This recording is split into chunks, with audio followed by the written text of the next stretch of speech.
ओम नमामि धन्वन्तरिमादिदेवं सुरासुरैर्वन्दितपादपद्मं लोके जरारोगभयमृत्युनाशं दातारमीशं विविधौषधीनां शङ्खं चक्रं जलोकां दधमृद्घटं चारुदोभिः चतुर्भिः सूक्ष्मस्वच्छाते हृदयांशुपरिविलसन् मौलिमं भोजनेत्रं कालाम्बोदजुलालाङ्गं कटितटविलसच्चारोपिताम्बराढ्यं वन्दे धन्वन्तरितं निखिलगद्वनं प्रौढदावानीलम्।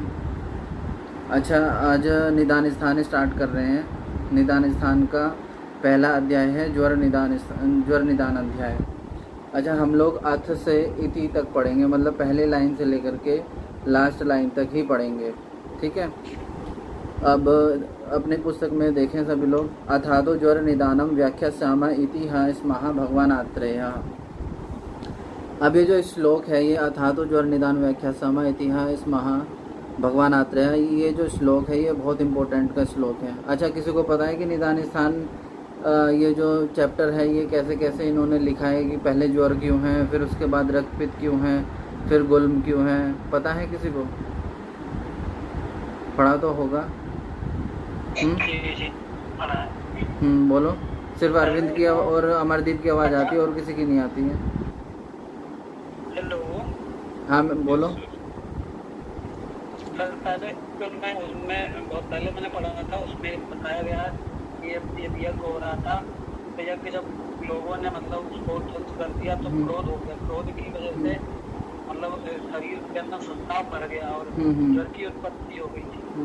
बिल्कुल फिर वो बिल्कुल। ज्वर के बाद रक्तपित्त की उत्पत्ति हुई थी। ये मैंने परसों आपको उसमें क्या बोलते हैं आयुर्वेद अवतरण में भी बताया था ये सारी बातें, ठीक है। अब हम इसमें कुछ टीकाएं देखेंगे। जो ये जो ज्वर निदान का चैप्टर है, इसमें दो चीज़ें, एक तो ज्वर के बारे में है और निदान पंचक के बारे में है। तो हम टीका के आधार पर इसको देखते हैं, ठीक है। टीकाएं चक्रपाणी जी ने जो करके रखी हैं वो सब मैं बता रहा हूँ। ये आपकी बुक में तो नहीं मिलेगा, लेकिन जो अगर मूल शास्त्र आपके पास है, जिसके पास भी है, वो देख सकता है उसमें। सबसे पहले टीका देखते हैं। इसमें लिखा है कि संक्षेपण हेतु लिंग अभिधायकम सूत्र स्थानम अनुप्रपंचेन हेतु लिंगम अभिधायकम निदान स्थान उच्यते। सूत्र स्थान में हेतु और लक्षणों को संक्षेप में वर्णन कर दिया इन्होंने, आचार्य चरक जी ने। अब उसका विस्तार करने के लिए निदान स्थान की व्याख्या कर रहे हैं। अगली टीका की लाइन में हेतु लिंग न्याय पूर्वका ही चिकित्सा साध विभवती। तो ये जो साध है इसका मतलब होता है अच्छा या अच्छी भी समझ सकते हो। चिकित्सा अच्छी कब होगी? जब वो हेतु लिंग और ज्ञान पूर्वक होगी, तभी चिकित्सा अच्छी हो सकती है, तभी वो चिकित्सा योग्य होगी। अब देखो, अगर आपके पास कभी कोई ट्रीटमेंट के लिए रोगी आता है तो उसने बोला कि मुझे प्रमेह है, रक्तपित्त है, वो तो खुद अभी कभी ऐसा बताएगा नहीं। अब हमें ऐसा नहीं करना है कि डायबिटीज़ का पेशेंट आया तो मॉडर्न जो डायग्नोसिस है डायबिटीज़ मेलाइटस हम देख के उसकी ट्रीटमेंट शुरू कर दें। अब आयुर्वेद में पढ़ने का मतलब अलग होता है और वो जो मॉडर्न डायग्नोसिस है वो अलग है। वो मैं प्रमेय निदान अध्याय में भी आपको बताऊंगा कि दोनों में ही स्रोतस का बहुत ज़्यादा अंतर आ जाता है। इसलिए आपको अपना हेतु ढूंढना है और अब उसके लक्षणों को देख के आपको व्याधि पहचान करके ही उसका ट्रीटमेंट शुरू करना है, ठीक है। और इसलिए ही हेतु का और उनके लक्षणों का और साथ में पूर्व रूप, संप्राप्ति, अनुपशय, उपशय आदि का ज्ञान करके ही हमें ट्रीटमेंट करना है। अगली टीका है। टीका में वर्णित है कि निदान के दो टाइप से उन्होंने वर्णन किया है, निदानम और कारणम इह उच्यते। इह का मतलब है कि जब भी हम कोई प्रकरण पढ़ते हैं, जब भी हम किसी चीज़ का अध्ययन करते हैं, तो टॉपिक क्या चल रहा है, अधिकरण क्या चल रहा है। तो यहाँ पर हमारा टॉपिक क्या है? हमारा टॉपिक है निदान स्थान। तो वो निदान स्थान का अधिकरण में निदान शब्द कारक वाचक है। अब यहाँ पे इसको दो प्रकार से हम समझ सकते हैं। दो प्रकार से कैसे? एक होता है व्याधि जनक और दूसरा है व्याधि बोधक। व्याधि जनक क्या है? जो कारण है, जो हेतु है, यानी जो व्याधि को उत्पन्न कर रहे हैं, उन्हें बोलते हैं व्याधि जनक। और व्याधि बोधक क्या है? अभी जो हम पढ़ेंगे, अभी निदान पंचक के बारे में पढ़ेंगे, वो है व्याधि बोधक। इसकी टीका भी आचार्य चक्रपाणी जी ने की है, वो मैं पढ़ देता हूँ। तच इहम व्याधि जनकम व्याधि बोधकम च सामान्येन उच्यते तत्र व्याधि जनकम निदानम हेतु व्याधि बोधकम च कारणम निदान पंचकम। निदान पंचक क्या क्या है? निदान रूप, पूर्व रूप, उपशय और संप्राप्ति। तत्र हेतु रूप निदानम जनक भवति व्याधे बोधक च भवति अथ एव प्रथमम इह खलु इत्यादि हेतु अभिधाय तस्य उपलब्धि निदानम इत्यादि ना हेतु। तो ये जो मैंने बताया कि व्याधि जनक और व्याधि बोधक, ये जो दो चीज़ हैं वो इस टीका में इन्होंने वर्णन किया है। अब देखो ये जो निदान स्थान यहाँ पे क्यों बताया गया है सूत्र स्थान के बाद। निदान में मैंने जैसे अभी टीका को पढ़ के ये बताया कि इसमें व्याधि जनक और व्याधि बोधक दो चीज़ें बताई हैं, इसलिए निदान पंचक में निदान में पहला क्रमांक है, इसीलिए इसको निदान स्थान कहा गया है। निदान पंचक में क्या है? निदान, रूप, पूर्व रूप, उपसय और संप्राप्ति। निदान इसमें सबसे पहला है, इसीलिए यहाँ पे निदान स्थान वर्णन किया गया है। निदान स्थान के अंतर्गत केवल हेतु का विचार ही नहीं करना है हमें कि भाई हमने कारण ढूंढ लिया तो ही हम ट्रीटमेंट कर पाएंगे, बल्कि हमें पूरे ये जो पांचों हैं निदान, रूप, पूर्व रूप, उपसय और संप्राप्ति तक अगर हम जाएंगे तो ही हम आगे चिकित्सा कर पाएंगे। इसलिए मेरा आपसे ये नम्र विनती थी कि आप इसको समझें, पहले निदान समझेंगे तभी हम ट्रीटमेंट समझ पाएंगे, ठीक है ना। जब तक हमें निदान ही नहीं पता होगा तो हम चिकित्सा नहीं कर पाएंगे, ठीक है। अब देखो ये जो ज्वर चैप्टर है इसमें दो प्रकरण है, जैसा अभी मैंने थोड़ी देर पहले बताया कि इसमें निदान पंचक भी है और निदान का ज्वर का निदान पंचक और ज्वर का सामान्य वर्णन भी है। इसमें ज्वर जो रोग है उसके निदान का सामान्य वर्णन भी है, ठीक है ना। अब जो ज्वर निदान पंचक शुरू करते हैं। अब आप तीसरा नंबर का श्लोक देखिए, अगर आपके पास ये बुक है तो। बुक है सबके पास? Yes sir. पढ़ो क्या है, तीसरे नंबर का श्लोक पढ़ो क्या है।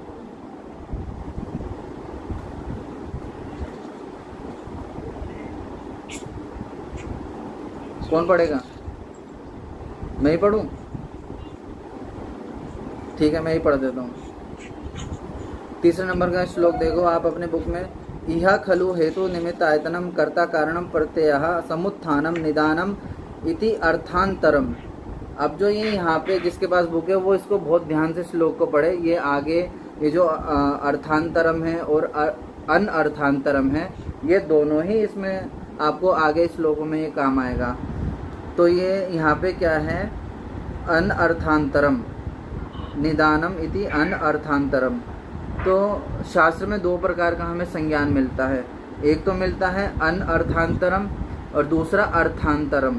अनअर्थांतरम जो इस श्लोक में भी एंड में लिखा है, इसका मतलब है पर्यायवाचक शब्द यानी सिनोनिम्स, ठीक है। और अर्थांतरम का मतलब होता है जब एक पद कई उपयोग में लाया जाता है। अब जैसे आपने रस शास्त्र की क्लास में भी पढ़ा होगा, रस पारद के लिए भी यूज होता है, रस षड रस के लिए भी यूज होता है और रस अन्य जगह भी यूज होता है। तो अनअर्थांतरम का मतलब हुआ पर्यायवाचक शब्द यानी सिनोनिम्स, ठीक है। और अर्थांतरम का अर्थ हुआ जब एक शब्द कई बार प्रयोग में लाया जाता है तो उसे बोलते हैं अर्थांतरम, ठीक है। अब ये जो हेतु निमित्त आयतन कर्ता कारण प्रत्यय समुत्थान और निदान, ये एक दूसरे के पर्याय हैं, परस्पर एक दूसरे के पर्याय हैं। ग्रंथ में जहाँ जहाँ हेतु निमित्त आयतन कर्ता कारण प्रत्यय और समुत्थान का जहाँ जहाँ निदान का ये वर्णन होगा, वहाँ अधिकरण देखकर हमें इसका हेतु या निदान इसको समझना है, ठीक है ना। आगे श्लोक में अगली लाइन क्या है इसकी, तीसरे श्लोक की, तत् त्रिविधम असात्मेन्द्रियार्थ संयोगा प्रज्ञा प्रातः परिणामश्चैति। अब ये परिणाम क्या है? परिणाम का मतलब है यहाँ पर काल। हमें ये भी देखना है कि मतलब टॉपिक क्या चल रहा है हमारा, उसके हिसाब से भी हमें अपनी तंत्र युक्तियाँ लगानी होती है, तो ये समझना बहुत ज़रूरी है। तो निदान तीन प्रकार का है, ठीक है ना। इंद्रिय एंड उसके विषयों का असाथ में संयोग, ठीक है, प्रज्ञापराध और काल। अब ये जो तीन प्रकार के निदान इन्होंने बताए हैं, निदान की टीका क्या है? इहा इति इहा प्रकरणे कारणम अभिधायके हेत्वादयो अर्थांतरे प्रकरणांतरे अर्थांतरे अपि हेत्वादि शब्दा भवन्ति इति दर्शयते।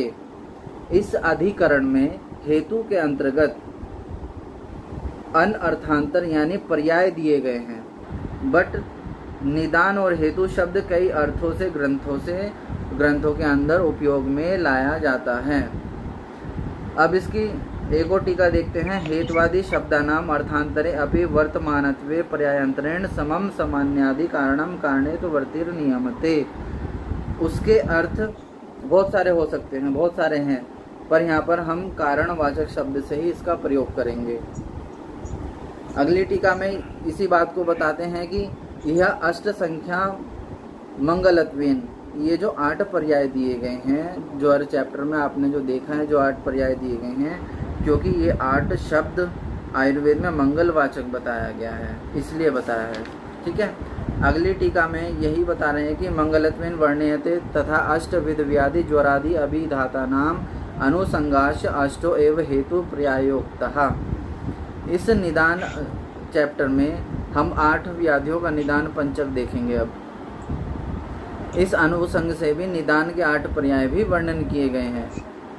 निदान ये ज्वर चैप्टर में बताया ना, इसके 8 भेद जो बताए हैं, इस प्रकार से भी बता रहे हैं। तेन अपरेन अपि योनि मूल मुख प्रकृति रादयो हेतु पर्याय बोधवे। इसके परे भी हेतु के पर्याय ग्रंथ में वर्णन किए गए हैं, जैसे योनि शब्द से, मूल शब्द से, मुख शब्द से, प्रकृति शब्द से, ये सारे शब्द कारण इस अर्थ से ग्रंथ में वर्णन किए गए हैं। लेकिन यहाँ सिर्फ 8 वर्णन है, क्योंकि अभी जैसे पिछले टीका में बताया कि ये मंगलवाचक शब्द है, इसलिए 8 वर्णन किए गए हैं। यदि अपि च मूल भूतत्वेन प्रज्ञापराधः प्रधानम भवति। अब 3 हेतु में प्रज्ञापराध ही प्रधान है। 3 हेतु देखें ना, तो 3 हेतु में प्रज्ञापराध ही प्रधान है। ठीक है ना। अब इसका जो प्रज्ञापराध की प्रशस्ति का वर्णन मिलता है, इस पर भी टीका की गई आचार्य चक्रपाणि ने। अब ये टीका से ही आप समझोगे, उसके बाद हम थोड़ा सा आगे बढ़ेंगे। तथा अपि प्रत्याशयन कारणत्वेन तथा अबुद्धिपूर्वकस्य अपि उत्कट शब्द मिथ्या योगा देहे अपि कारणत्वेन असात्मेन्द्रियार्थ संयोगो अपि प्रधानम। यहाँ पर इंद्रियों का विषय से जो संयोग, ये जो प्रधान कर्म है, इसका वर्णन किया गया है। ठीक है। अब यहाँ तक समझ में आया कि 8 जो मंगलवाचक बताया गया है, उन्होंने 8 ही क्यों बताए हैं, निदान का वर्णन क्यों है, ये सारी चीज़ें उन्होंने वर्णन की हैं, चक्रपाणि जी ने अपनी टीका में वर्णन की हैं। अब आप देखिए श्लोक नंबर 4, अत त्रिविधा व्याधः प्रादुर्भवन्ति। अब ये विधा का मतलब क्या है? अब हमें इन सब छोटी छोटी चीज़ों को समझ के चलना पड़ेगा, तभी आप समझ पाओगे। विधा का मतलब है यहाँ पे प्रकार। अब हेतु का कार्य त्वरित वर्णन कर रहे हैं यहाँ पे, तो हेतु का कार्य क्या है? हेतु मतलब है कारण, तो कारण किसको करेगा? यहाँ पे क्या पढ़ रहे हैं हम? व्याधि। तो हेतु का कार्य क्या है? व्याधि। व्याधि करना हेतु का कार्य है। अब व्याधि कितने प्रकार का है वो बता रहे हैं। व्याधि है 3 प्रकार का, त्रिविध प्रकारः, आग्नेय, सौम्य, वायव्य। अब यहाँ आग्नेय का क्या मतलब है और सौम्य का क्या मतलब है और वायव्य का क्या मतलब है? आग्नेय जो है वो पित्तजनक है, सौम्य कफजनक है और वायव्य वातजनक है। ठीक है। दोषों के अनुसार व्याधि के 3 प्रकार जो यहाँ पे बताए गए हैं, आग्नेय, सौम्य और वायव्य। द्विविध च अपरे राजसः तामसः। अब मानसिक दोष भी क्या है? 2 प्रकार के हैं। क्या क्या है? राजस और तामस, ये और व्याधि के प्रकार बताए हैं। अब हेतु का कार्य यहाँ वर्णन हो गया है। हेतु का कार्य क्या है? व्याधि को उत्पन्न करना। ठीक है। जब तक आपको व्याधि का ही नहीं पता चलेगा तो आप ट्रीटमेंट कैसे करोगे? ठीक है। अब अगला श्लोक देखो, अब 5th नंबर का, तत्र व्याधिर आमयो गद आतंको यक्ष्मा ज्वरो विकारो रोग इति अनर्थांतरम। अब जैसे मैंने अनर्थांतरम पहले भी बताया है, 2 संज्ञावाचक जो उन्होंने दिए हैं, अनर्थांतरम और अर्थांतरम। तो यहाँ पर क्या है? अनर्थांतरम मतलब पर्याय। तत्र व्याधिरामयो। अब इस श्लोक में क्या बता रहे हैं? पर्याय बता रहे हैं ये। तो व्याधि के क्या पर्याय है? आमय, गद, आतंक, यक्ष्मा, ज्वर, विकार और रोग। अब यहाँ पर चरक जी ने जो ये पर्याय बताए हैं, ये क्यों बताए हैं यहाँ पे पर्याय? भाई आमय को क्यों बताया है, गद को क्यों बताया, आतंक को क्यों बताया, यक्ष्मा, ज्वर को भी इसका पर्याय बता दिया, विकार को बता दिया, रोग को बता दिया, क्यों बताया? अब इस पर चक्रपाणि जी की बहुत अच्छी टीका है। व्यवहार अर्थ लक्षणार्थम च। व्याधि शब्द के व्यवहार के लिए और उसके लक्षण को समझने के लिए ये पर्यायों का वर्णन किया गया है। अब इसी टीका की अगली लाइन में अगर हम देखें तो लिखा है विविधम दुखम आधाति इति व्याधि, विभिन्न प्रकार के दुख जो देता है उसे व्याधि कहते हैं। प्रायः समुत्तत्वेन आमयः, आमय का मतलब जो प्राय आम प्रदोषज विकार होते हैं उसे क्या बोलते हैं, आमयः। आतंकम इति दुख युक्तत्वेन कृच्छ जीवनम करोति, जो दुख युक्त होने से जीवन कष्टदायक करता है इसलिए इसको आतंक कहते हैं। अब इसको यक्ष्मा क्यों कहते हैं, यक्ष्मा शब्देन राजयक्ष्मा वद अनेक रोग युक्तत्वम विकारणाम दर्शयति, एक ही विकार में अनेक लक्षण होते हैं और अनेक लक्षणों का एक विकार होता है। ठीक है, अब जैसे राजयक्ष्मा है, अब अगर आप राजयक्ष्मा पढ़ोगे तो टीबी मत पढ़ लेना, ठीक है। प्रमेय पढ़ोगे तो डायबिटीज मेलाइटिस मत पढ़ लेना। अगर आपको ये आयुर्वेद की तरह पढ़ना है तो आयुर्वेद पढ़ना है तो आयुर्वेद की तरह ही पढ़ना पड़ेगा, ठीक है ना। अब जैसे इन्होंने यक्ष्मा शब्द इसका पर्याय बताया तो राजयक्ष्मा में अनेक प्रकार के लक्षण होते हैं, उस प्रकार के लक्षण सारे व्याधियों में होते हैं, सो इसको यक्ष्मा भी कहा गया है। ठीक है, अब ज्वर क्यों कहा है इसको, ज्वर शब्देन देहे मन संताप करत्वम, देह और मन का जो संताप कर लक्षण है इसलिए इसको ज्वर कहते हैं। विकार क्यों कहते हैं, विकार शब्देन शरीर मनसो अन्यथा करणत्वम व्याधेन दर्शयते, शरीर और मन दोनों में विकृति उत्पन्न करता है इसलिए इसको विकार कहते हैं। अब रोग क्यों कहते हैं, रोग शब्देन तो रुजा करत्वम, रुजा का मतलब वेदना, वेदना उत्पन्न करता है इसीलिए ये रोग का पर्याय बताया गया। तो हमने क्या क्या देख लिया अभी, आतंक, यक्ष्मा, व्याधि, आमय, गद, ज्वर, विकार, रोग, इसके जो पर्याय है क्यों क्यों क्यों बोलते हैं ये सब चीज़ देख लिए हैं। ठीक है, अब नेक्स्ट श्लोक देखो आप 6 नंबर का, तस्य उपलब्धि ही निदान पूर्व रूप लिंग उपश संप्राप्तितः। तस्य का मतलब क्या है, यहाँ पर व्याधि का वर्णन चल रहा है तो तस्य का मतलब हम व्याधि ही लेंगे। उपलब्धि का मतलब है ज्ञान, व्याधि की उपलब्धि यानी व्याधि का जो ज्ञान है वो हमें कैसे करना है ये भी तो है ना। अब व्याधि हो गई तो हमें पता ही नहीं है कि कैसे करना है इसको, क्या हम क्या समझें, क्या नाम दें इसको। तो निदान पूर्व रूप लिंग उपशय अनुपशय संप्राप्ति, जो निदान पंचक है इसी से ही करना है हमें। चक्रपाणी जी कहते हैं निदान पंचक व्याधि के ज्ञान का उपाय है, निदान पंचक से ही हम व्याधि को पहचान सकते हैं। ठीक है, अब चक्रपाणी जी इसी पे टीका करके कहते हैं अविधन्यते ही व्याधो चिकित्सा न परिवर्तते, व्याधि बिना समझे चिकित्सा में परिवर्तन कभी नहीं करना चाहिए। जब हमें पता ही नहीं कि व्याधि क्या है, दोष क्या है, तो हम चिकित्सा क्या ही करेंगे और क्या बदलेंगे उसमें। लक्षणों के आधार पर सिर्फ व्याधि की चिकित्सा नहीं करनी चाहिए, व्याधि का समुचित ज्ञान होने के बाद ही चिकित्सा में हमें परिवर्तन करना चाहिए। ठीक है, जब तक हमें दोषों का नहीं पता होगा तब तक हमें अच्छे से ट्रीटमेंट नहीं कर पाएंगे। अब इसी पर टीका करते हुए कहते हैं अतः सामान्यन व्याधि ज्ञान उपाय निदान पंचक अभिधानम युक्तम, इसलिए सामान्यतया व्याधि के ज्ञान उपाय जो है निदान पंचक ही है, जो हम इस प्रकरण में इन्होंने बता दिया है। अब नेक्स्ट श्लोक है 7। अब इन्होंने निदान का वर्णन कर दिया है इस श्लोक में, इस श्लोक में निदान का वर्णन कर रहे हैं। तत्र निदानम कारणम इति युक्तम अग्रे। युक्तम अग्रे का क्या मतलब है, अब यहाँ पर ये समझो। निदान के पर्याय बता दिए हैं पहले, ठीक है, और त्रिविध प्रकार भी इन्होंने पहले बता दिया है। त्रिविध प्रकार और पर्याय बता दिए है ना, जो अभी थोड़ी देर पहले हमने पढ़ा था। तो निदान के 2 टाइप चक्रपाणी जी बता रहे हैं, वो क्या है, पूर्व रूपम प्रागुत्पत्ति लक्षणम व्याधि, व्याधि के पहले उत्पत्ति होने से पहले जो लक्षण दिखाई देते हैं उसे पूर्व रूप कहते हैं। किसे कहते हैं पूर्व रूप? व्याधि उत्पन्न होने से पहले जो हमें लक्षण दिखाई देते हैं, हाँ उसे बोलते हैं पूर्व रूप।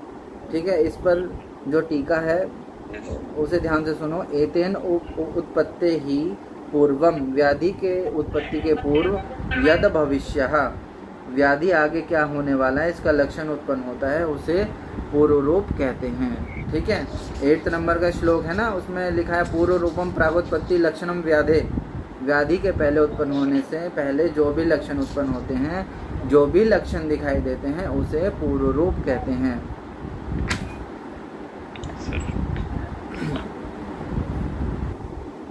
अब एक और टीका है, न च वाच्यम यद अनुपनस्य अविधनस्य व्याधे कथन लक्षणम भवति।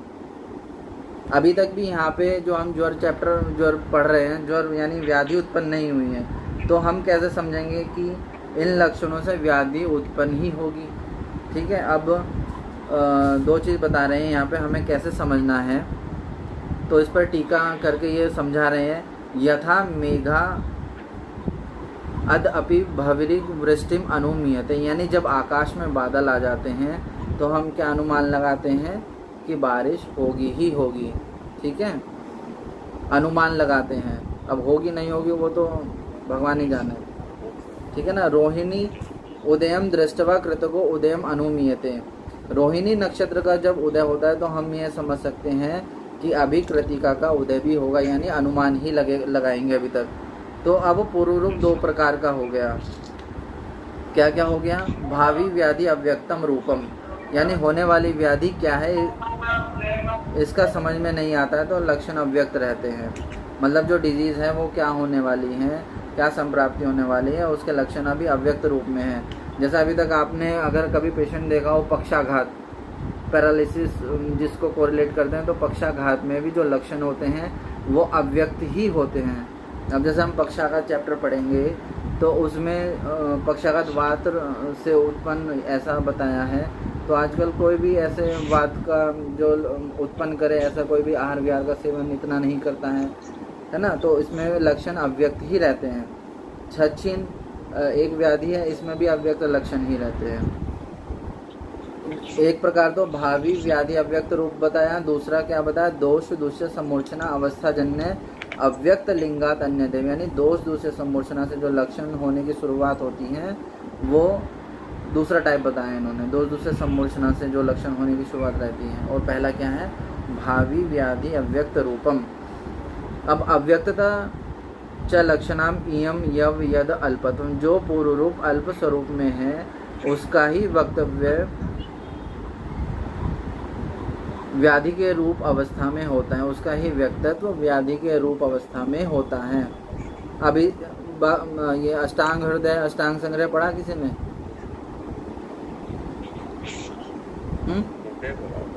नहीं पढ़ा? क्या अब भागवत जी क्या बता रहे हैं पूर्व रूप के बारे में, वो सुनो।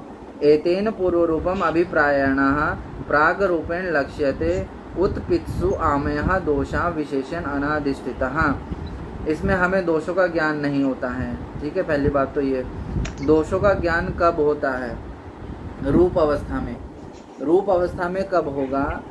जैसे आपके पास पेशेंट आएगा तो वात के लक्षण ये हैं, पित्त के लक्षण ये हैं, कफ के लक्षण ये हैं, ये सारी चीज़ आप जब देखोगे, जब आप डिफ्रेंशिएट करोगे, रूप की अवस्था जब होगी वात के, पित्त के, कफ के, तब अवस्था होगी, तब आप समझोगे।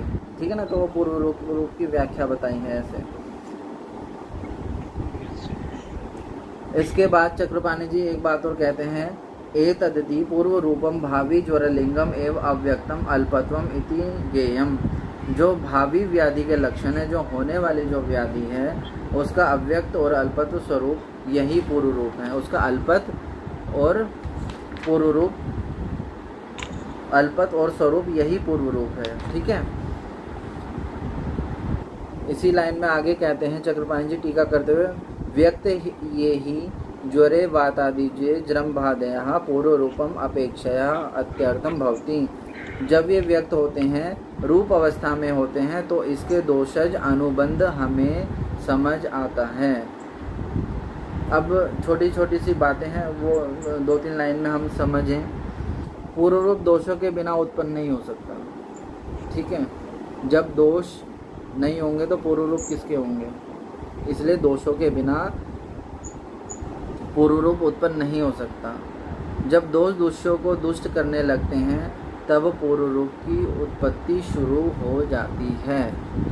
जब स्थान संश्रय होता है, दोष किसी एक स्थान पर जाकर स्थान संश्रय करते हैं, किसी स्रोतस में जाके उस स्रोतस को दुष्ट करने लगते हैं, तभी पूर्व रूप अपनी अवस्था में उत्पन्न होता है।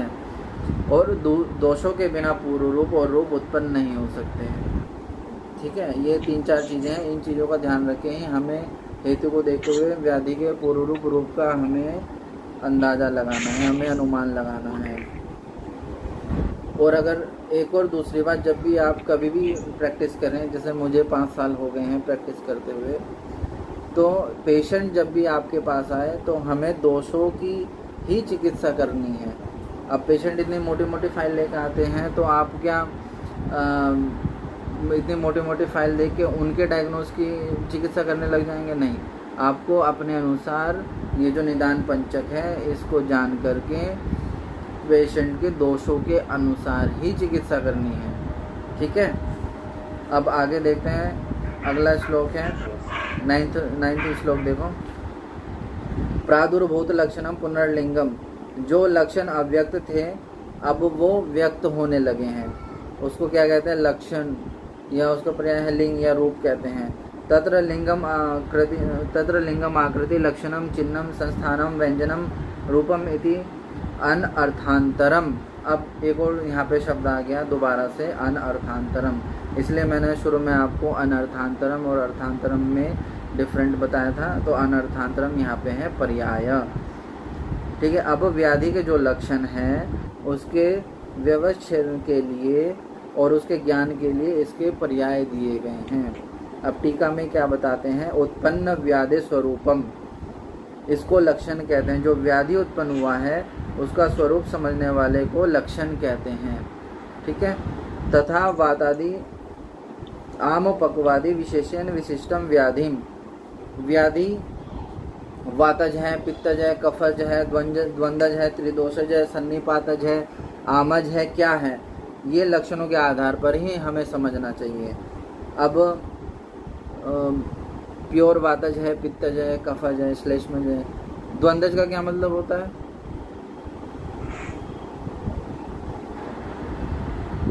पता है किसी को? द्वंद्वज क्या है, त्रिदोषज क्या है, सन्निपातज क्या है? मतलब द्वंद्वज में सर दो टाइप के दोष इंक्लूडेड होंगे।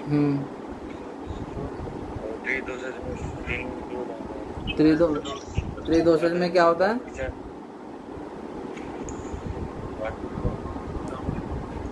त्रिदोषज में वात पित्त कफ होते हैं। और सन्निपात में क्या होता है? सर सन्निपातज भी वही होता है। अगर सन्निपातज वही होता है तो फिर त्रिदोषज और सन्निपातज दो नाम क्यों दिए इन्होंने? बताओ, नहीं पता? वातज पित्तज कफज अलग अलग है, द्वंद्वज अलग है, त्रिदोषज अलग है, सन्निपातज अलग है। ठीक है, अगर हमें व्याधि के भेद हम पढ़ रहे हैं, हमें यही नहीं समझ में आता तो हम व्याधि कैसे समझेंगे, है ना? तो अब इसको मैं 2-3 श्लोक में आगे बताता हूँ, वहाँ पे इसका वर्णन है। ठीक है, अभी पहले इस टीका को पूरा कर लेते हैं। तथा निदान उपशय संप्राप्ति व्यतिरिक्तम यद बोधते तदलिंगम।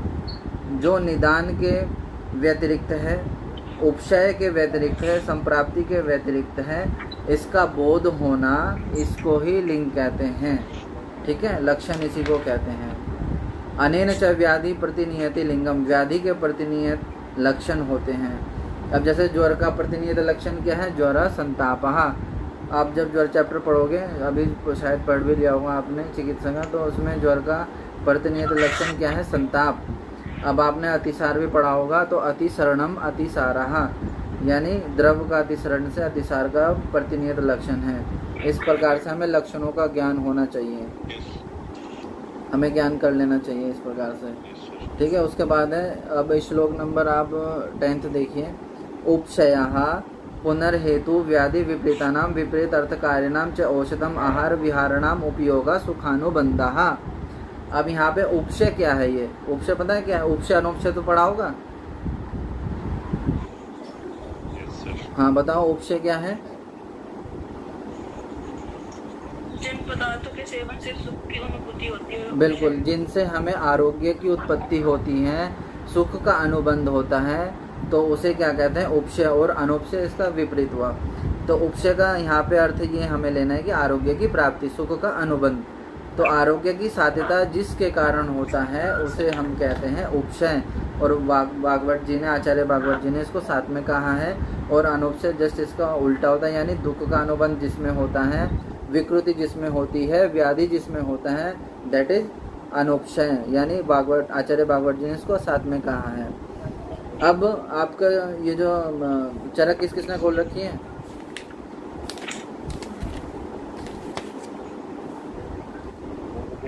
इसमें एक आप इसमें टेबल है, हेतु विपरीत, व्याधि विपरीत, हेतु व्याधि विपरीत, ये सब है ना। ये एक बार खोलो इसको। अब देखो, जैसा आपने बताया बेटा कि सुख का अनुबंध यानी उपशय है, तो सुख का अनुबंध कैसे होगा? सुख का अनुबंध होने के लिए हेतु विपरीत, व्याधि विपरीत, हेतु व्याधि विपरीत, ऐसे जो औषध, आहार और विहार हैं, और विपरीत अर्थकारी ऐसे औषध और आहार विहार है, ऐसे ये टोटल 18 है ना। तो इससे हमें सुख का अनुबंध होगा। तो चक्रपाणी द्वारा जो वर्णित है मूल ग्रंथ में नहीं है, ये चक्रपाणी जी ने ही दिया है, मूल ग्रंथ में कहीं वर्णित नहीं है। ठीक है, पढ़ा आपने ये हेतु विपरीत, व्याधि विपरीत, हेतु व्याधि विपरीत देखा है ये? सर अभी कुछ के बाद बुक्स नहीं है सर। सर कल से फोटो शेयर कर लेंगे ना। किसी के पास भी नहीं है सर? कुछ के पास है सर, कुछ के पास नहीं है ना। तो जिसके पास है वो देख रहा है, नहीं है, मैं ये पूछ रहा हूँ।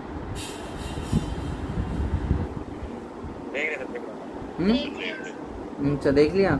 इसे आप अच्छे से एक बार पढ़ लेना। ठीक है, ये जो 18 टाइप है ये आप अच्छे से देख लीजिएगा एक बार। अब 11th श्लोक स्टार्ट करते। संप्राप्ति ही जातिर आगतिर अत्य अनर्थांतरम व्याधि। व्याधि के संप्राप्ति के 2 पर्याय हैं। देखो, अब ये अनर्थांतरम और अर्थांतरम, ये मैंने शुरू में इसलिए आपको बताया क्योंकि ये पूरे चैप्टर में ऐसा घूमने वाला है, तो आप पहले से ही समझ जाएं। तो यहाँ पे ही अब हमें श्लोक पढ़ते हैं, हमें समझ में आना चाहिए कि यहाँ पे पर्याय का ही बात कर रहे हैं। तो व्याधि के संप्राप्ति के 2 पर्याय हैं, जाति और आगति। जाति मीन्स जन्म। तो अब इसको टीका से समझते हैं, जाति आगति क्या है। टीका में एक बता रहे हैं कि संप्राप्तिर गति आगति जाति शब्द ही यो अर्थो अवधीयते सा व्याधे संप्राप्ति इति अर्थः। मतलब अभी तक हेतु से पूर्व रूप और रूप के लक्षण उत्पन्न हुए हैं। ये किसके कारण हुए हैं? इसकी प्रक्रिया को संप्राप्ति कहते हैं। ठीक है, आगतिर ही उत्पाद कारणस्य व्याधि जनन पर्यंतम गमनम। यानी उत्पाद कारण से कौन है उत्पाद करने वाला? हेतु, जिससे व्याधि उत्पन्न होगा। तो हेतु सेवन से व्याधि के उत्पत्ति होने की जो प्रक्रिया है उसको आगति कहते हैं, संप्राप्ति कहते हैं। इसी से व्याधि का जन्म होता है। ठीक है, आया समझ में? गति और आगति क्या है? अब आगे देखो। सा संख्या प्राधान्य विधि विकल्प बलकाल विशेषेर विधते। विधते का मतलब है भेद। तो क्या है? संख्या संप्राप्ति, प्राधान्य संप्राप्ति, विधि संप्राप्ति, विकल्प संप्राप्ति, बल संप्राप्ति, काल संप्राप्ति, ये भेद है। ठीक है,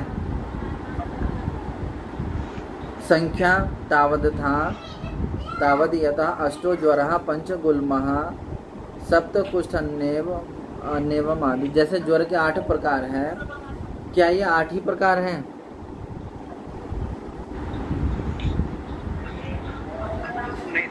बहुत सारे प्रकार हैं। क्या बहुत सारे प्रकार होते हैं। कितने होते हैं? 100 मार्क नहीं है, फिर भी 2 साल मार्क है।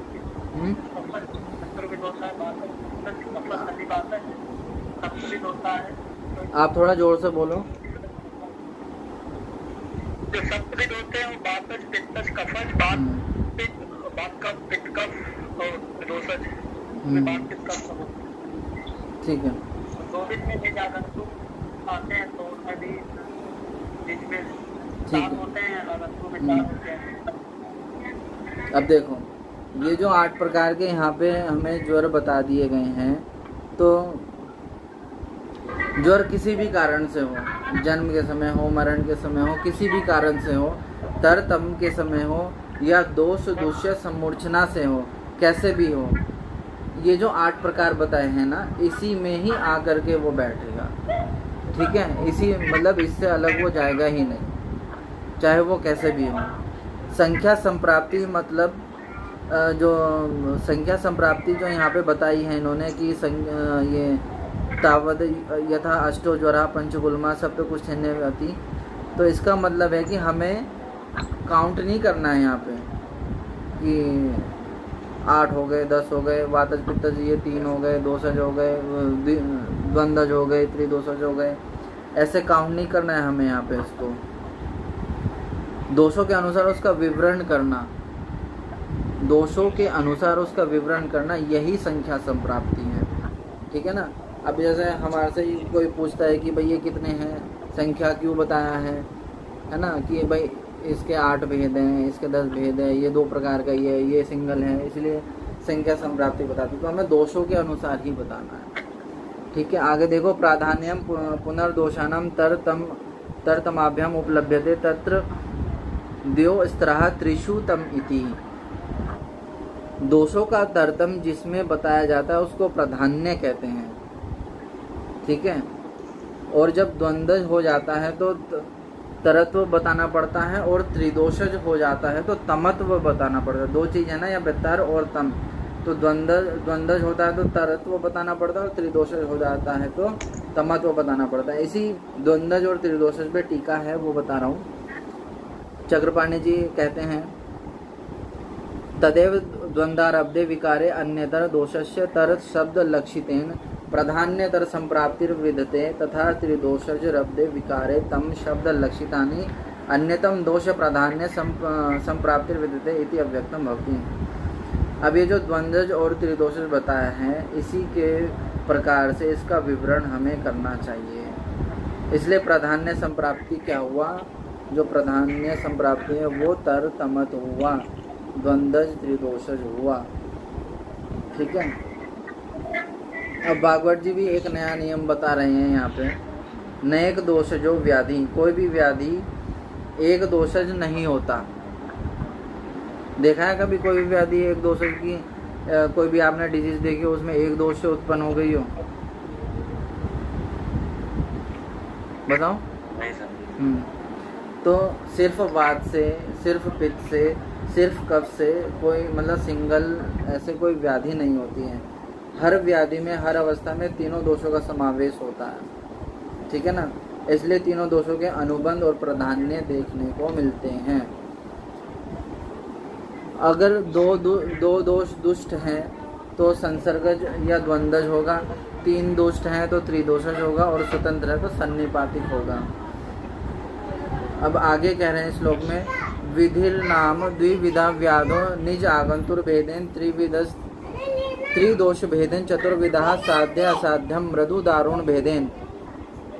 अब विधि क्या है? विधि ये भेद है, इसकी टीका बता रहे हैं। विधि इति प्रकारो भेद इति अर्थः। व्याधि भेद से वर्णन करना, इससे व्याधि के समुचित लक्षणों का ज्ञान होता है। ठीक है। यानी द्विविध से भेद, त्रिविध से भेद, सन्निपात से भेद, निज आगंतुक से भेद, आम से भेद, निराम से भेद, नव से भेद, जीर्ण से भेद करना, ये विधि इति प्रकार भेदेन इति अर्थः। ठीक है। अब आगे श्लोक में बता रहे हैं कि समवेतानां पुनः